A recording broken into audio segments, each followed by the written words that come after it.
I'm beach fishing the full moon at high tide.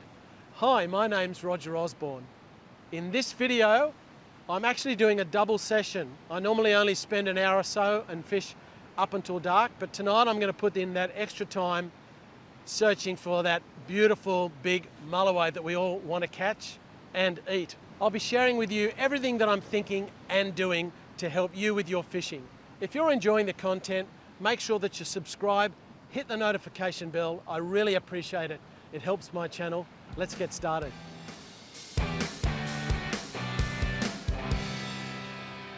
So I've come down here this afternoon, and as I mentioned, my plan is to do a double session. I'm going to fish initially that period up to dark with some worms for just standard eating fish. And then I'm going to stay and fish through till high tide, which is at 9:15 tonight. I've got some beautiful squid and octopus that I'm going to put out as mulloway baits. And in the meantime, fish with worms. I've actually walked about 1 kilometre along the beach, and I've picked a particular spot. There's still a fair bit of turbulence and movement out there. I wouldn't mind it being a little bit calmer than it is, but I still think that it has promise, and it's certainly worth investing the time. And yeah, I'm excited. I think it's going to be good. What I'm hoping is that this little trough in front of me is just going to fill up beautifully with the tide. Tide's only halfway in, so at the moment it's a little shallow, but it'll definitely improve with the tide. That'll happen after dark. I won't be able to see what's going on then, but I just do know that straight in front of me I've got a nice dip with a good channel that goes out into the deep water. In the meantime, I'm going to start off and just fish with some worms, which I usually do. And then I have some lovely squid. I caught a couple of squid this afternoon and an octopus as well. So I'm not going to put that out just yet. I'm going to start off with worms. And then when I get closer to, prime time for mulloway, then I'll put some lovely squid baits out. Might put out a bit of octopus at that time. I'm actually going to fish with 2 set lines tonight. Well, I'm going to put 2 mulloway baits out, and then I'm going to hold on to a rod and fish with worms. But I do know that mulloway like worms as well, and I've caught a few in the last couple of weeks on worms. So even though I'm using worms on one rod, I still could catch mulloway, but at the same time I will have that beautiful squid out there as well. So I think it's going to be a beautiful evening. The wind is, really the forecast for the wind was 5 k's an hour, which is nothing. It's probably a little bit more than that right now. It's probably about 10 or 12 k's an hour, but it's certainly not predicted to get any stronger. It's just going to get less. Yet again, there's lots of blue bottles on the beach. So there's not a lot of depth of water here at the moment, but I know that that's going to improve. And I'm not quite sure what's happening with regards to any drift or current, but I'll find that out once I put a bait out there as well. Hopefully there's no blue bottles in the water.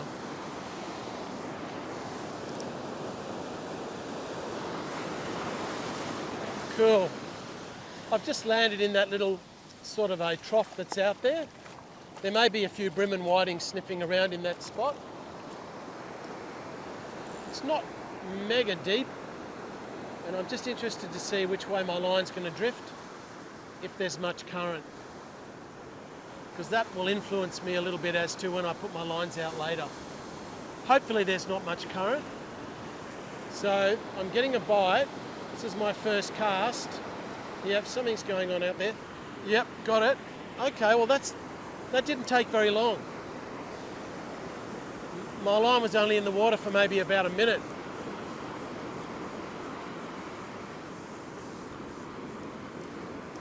Really, we have some amazing beaches around here. So many fish. Let's see what this is, eh? I could even have 2 fish, when I've got 2 baits. That does happen a bit. Now it's moving along, it's doing the salmon thing. Okay, I'm right on the shore here. Oh no, it's not a salmon, it's a really nice brim actually. Look at that. Wow, that's a beast of a brim. Gee, there's been some big brim around. That guy is huge. I'm always careful about their spikes. Don't really want to get hammered by a fish's spikes. Got to hold on to them tight, and neither do I want to get a hook in my hand either. Now, I don't know how long he is. He's probably 10, 20, 30, close to 40 centimetres probably.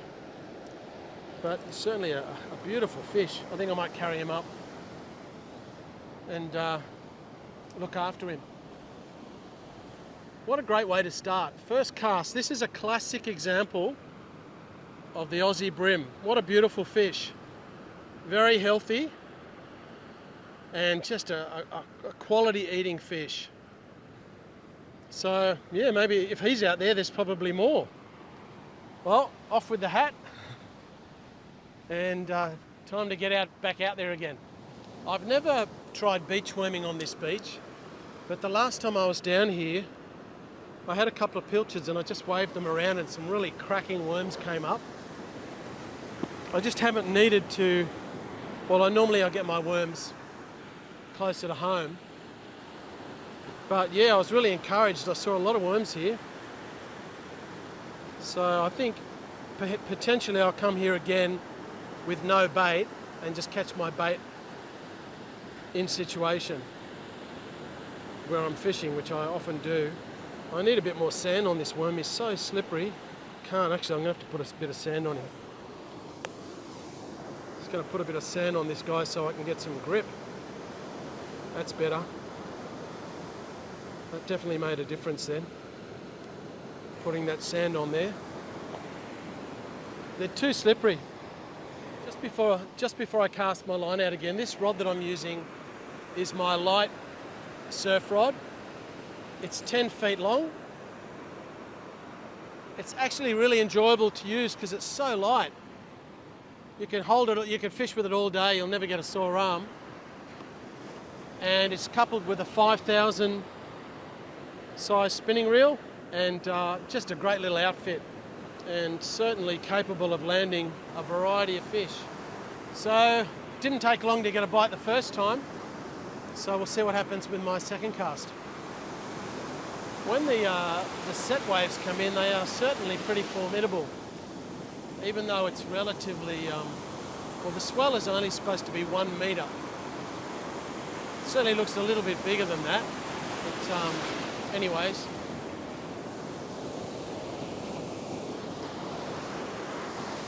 So I sort of landed in a similar spot to where I cast last time, so about the same sort of area. And I didn't really get affected by the current too much, which was good.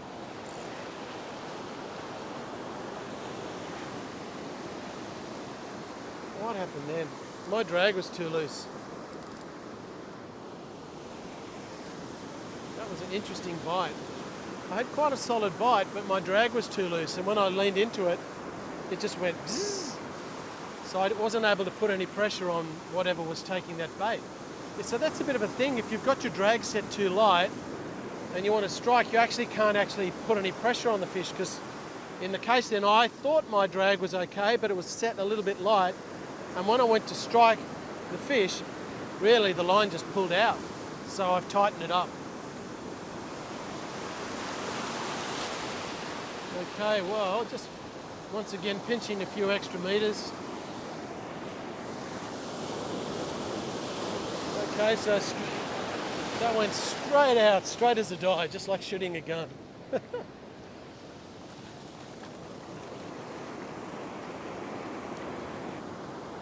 Something's going on here.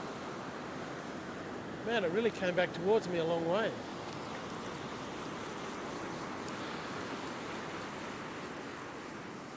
Yeah, wow, I got a fish. That's amazing. I must have walked back about 15 feet then. It just swam directly towards me.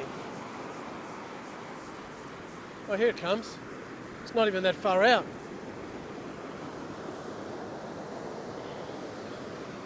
It's Wally the whiting.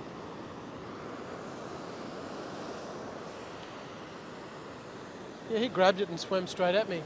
Now, he's not a very big whiting, so he'll be going back. There you go. He's probably about 26, 27 centimetres. Oh, look at that bird. Thought he had dinner. Okay, yeah, there was just a... No wonder it was a weird bite.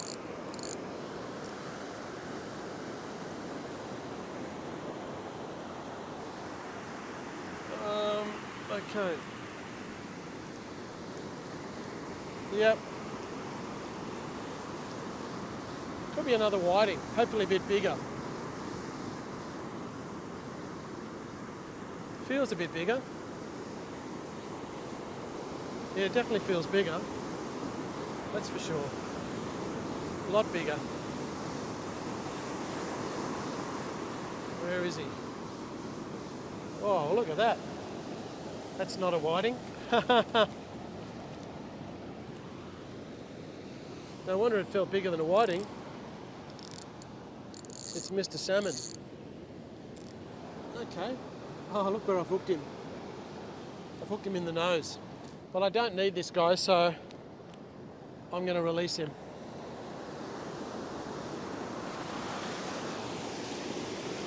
Oh, there we go. Oh, what's he doing? Is he going behind me? Oh, back up on the beach. Oh, this wave will sort him out. There he goes.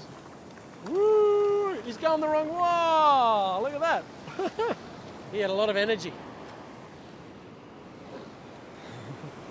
It would have been nice to eat that little guy, just a sweet little salmon.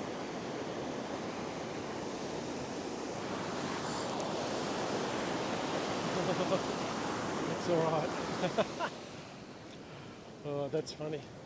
You should see the piles of blue bottles on this beach. There's so many of them.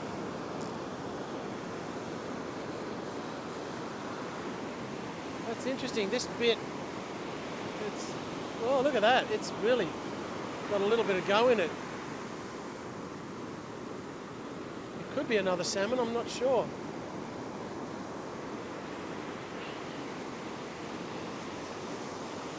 We'll see if it does the normal salmon thing. Didn't take long to get a bite this time, but this is bigger. Tell you what, it's certainly not boring down here. And the water here is, you know, really quite turbulent. It's, you know, it's... Oh, here it is near the shore. That's where he is. Oh, I'll get him up with this wave, probably. Oh, would you believe that? That's really weird. That stingray fought really hard. That's amazing. Gee, he pulled hard. He's not even that big. Well, that certainly tricked me. Yep, getting a bite. What's going on?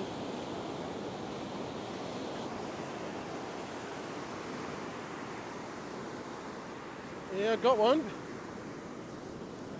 You know, I was just thinking, this trough in front of me is looking quite promising. It's filling up nicely with the tide, and I've been getting plenty of bites, really, but the depth of water is improving. Okay, so it's another smallish whiting on the top hook, similar to the last whiting I caught. It's just under legal size, probably about 26 centimetres. So, put him back in.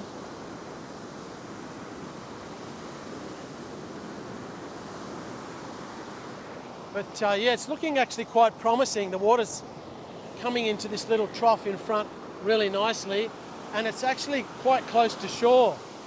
So when it gets dark later, it won't actually take a long cast to get out there. Flying foxes. There's a lot of them. It's starting to get dark already. I didn't bring a jumper, but it's not too cold. Oh! There's blue bottle sting on my line. Wrapped around my line. I don't know if you can see it. I just went to touch my line. Can you see that bit of blue bottle sting? It's going all the way down to the worm. Look at it. You don't really want to touch it. Look at that, blue bottle. Maybe it'll stun the fish. I'm just going to leave it there. So I've been down the beach now here for probably about 2 hours. I had a great time fishing with the worms, caught a beautiful big brim, a couple of small whiting, and my plan was to stay and fish for Mulloway, but it's amazing, you know, sometimes things don't work out the way you plan with regards to the conditions. As I've been fishing, I've found it a little bit hard to be motivated to actually continue because it's been so turbulent. As the tides come in, it's actually got worse. I actually have my beautiful squid and octopus there ready to go. I've got my rods rigged up, ready to cast out for Mulloway, but just looking at what's in front of me, I'm finding it pretty hard to get excited. And I do know that Mulloway, while Mulloway like whitewater, they can be lazy and they don't like fighting with strong currents and a lot of wash. And at the moment, that's what's out there. And if I'm specifically wanting to target Mulloway, I'm rating that at the moment about a 2 or 3 out of 10. So I just want you guys to know that, you know, I don't catch heaps of fish every time I go. So if you head out and have a session like this, don't be discouraged. It happens to all of us. It certainly doesn't curb my enthusiasm. You're always learning something. So thank you so much for watching this video. I look forward to seeing you really soon. I'll be back down the beach targeting Mulloway. Been having a lot of fun with the squid. I'm really enjoying catching the squid at the moment, and we love eating squid as well. Probably going to do a squid catch and cook, I think. Anyways, I'll see you guys all really soon.